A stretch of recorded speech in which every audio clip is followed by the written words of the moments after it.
Этому фото с кыргызским аксакалом на быке почти 100 лет, как и этому фото с девочкой в головном уборе с перьями совы.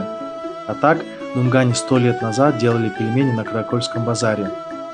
Эти фото сделала Элла Майер, швейцарская путешественница и фотограф, которая в 1932 году запечатлела жизнь кыргызов на севере Кыргызстана.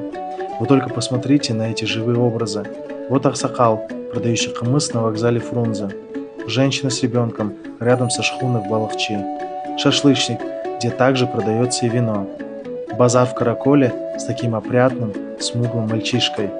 Чайхана с посетителями также в Караколе. Мальчишка с мамой у ткацкого станка и верблюжьей шерстью. Мамы с детьми в местности Сарычат. Или приготовление китайской лапши караванчиками во время привала. Вот смотрите, Москва, Фрунзе.